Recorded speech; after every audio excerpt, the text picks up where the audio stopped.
Oh man, so the Ciroc boys is no longer a thing now, so we just supposed to just kill Ciroc boys, man? Listen.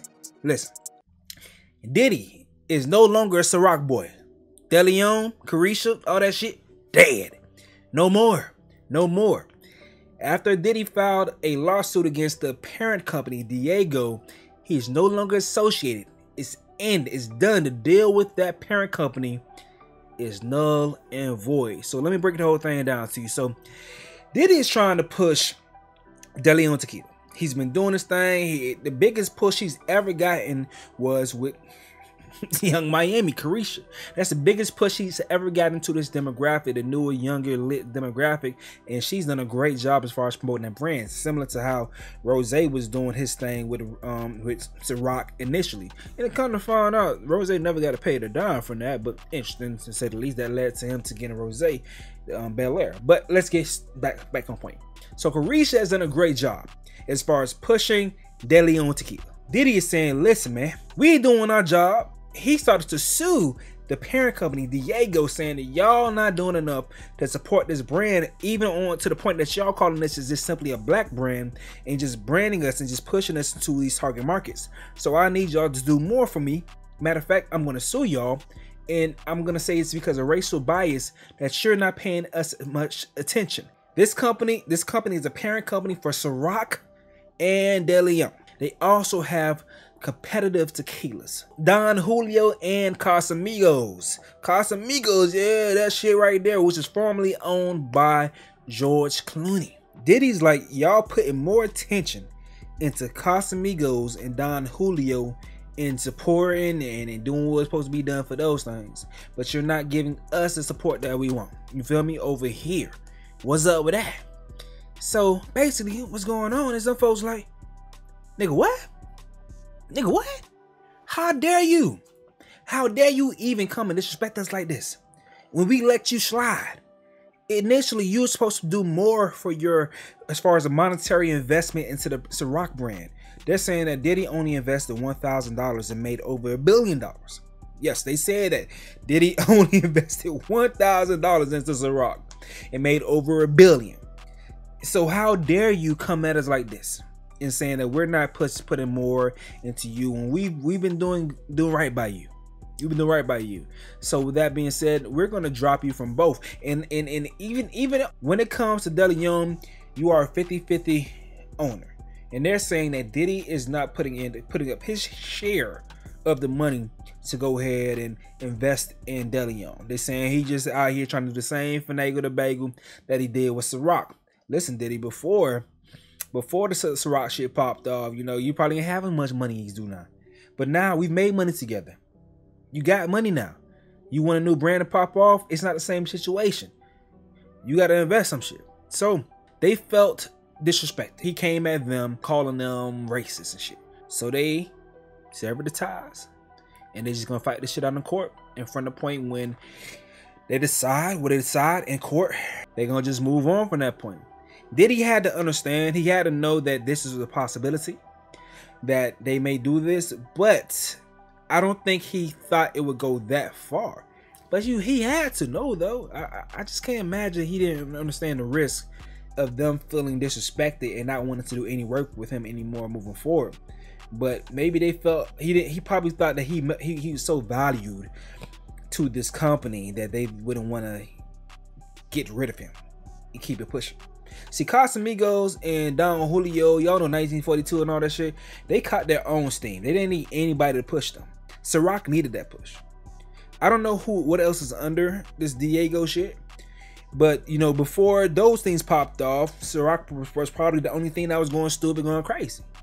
But somehow, Don Julio and Casamigos during the pandemic, them shits went stabbing. Them shits popped off and went crazy. And I think they got kind of a little hot, got hyper, and realized we don't need Diddy to hit these black markets because we have tequilas that take care of that. One, nobody's drinking fucking Ciroc anymore. Nobody. Like, nobody. Barely people are drinking Ciroc. They're drinking tequilas. They love tequilas. And Don Julio and Casamigos are the two go-tos. And you may hop on some Terramana. You know, that's a Rocks brand. But Deleon only got popping based on shit. That's just only people that drink Deleon is goddamn Carisha, Young Miami, City Girl fans. Everybody else, they don't fucking drink that tequila at all. So I think this brand was like, listen, Diddy, we got popping somehow. We don't know how we did it, but we got popping in the urban culture without you. We good. So you coming at us like that, bro? We respect you for what you did, but nah, we can survive without you. So us as the culture, as the community, what should we do? Should we support Diddy in this situation right here?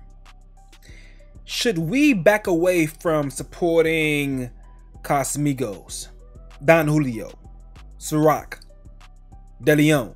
Deleon might just be dead in the water. Should we just say fuck them all? We're not gonna drink those things anymore. Like, should that be a thing? We gotta really think about these type of things. I know I got a small platform, so maybe not much people may see that shit, but that's the thing. See, one thing that other people don't know about the Ciroc situation, the Ciroc on its own, Diddy only had a deal based on the percentage of the actual SKUs that he promoted. He didn't own Ciroc. It was a partnership, and based on the SKUs that he promoted is what he made money out of. So this is kind of disingenuous as far as, oh, he just put $1,000 in. Man, nigga, y'all need him to promote. So fuck all that. And based on him pushing certain brands and coming up with different cool ass drink like the Coca Loso, you know, the coconut Ciroc and all these things, throwing things in songs and shit. That shit popped that shit off. The apple Ciroc, every time a new flavor came out, it went crazy. Now the original Ciroc, I don't know how much percentage that Diddy had on the original one, but the different flavors and stuff, he had a big percentage on each flavor in that SKU. So when somebody checked out that SKU, he gets a percentage based off of that sale. So that's how I worked on that shit like that, you know. So he probably gave ideas as far as giving different flavors and stuff and helping in that way, you know. He made the money. It's not a situation where this deal ends and he's not gonna have $1 billion anymore. They're saying he's generated the $1 billion. Like, you know, comparison to Kanye West, and he was forecasted to make $1 billion. So when the Adidas deal ended, he didn't have that money anymore. It's not the same situation. This group is saying that Diddy has made $1 billion. We paid him. He's generated himself $1 billion. Yeah. And he did a great job, man. 2007, 2008 is when they did this deal. So he did what the fuck he supposed to do, man. But once again, us in the community, the culture, what are we doing? Are we gonna stand by Diddy and saying fuck Ciroc, fuck Casamigos, and what's the other one? Fuck 1942. I think Deleon is probably just gonna fall off on his own. Are we saying fuck those things?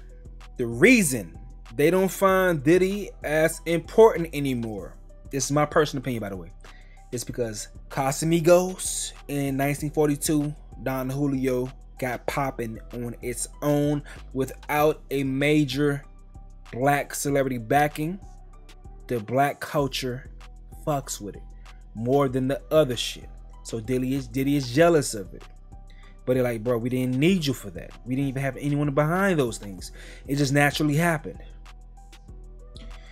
Let me know what y'all think in the comment section below, man. I'm gonna get up out of here, though. It's your boy Station. I fuck with you. Reason why, cause you fucks with me. Yay. I'm out.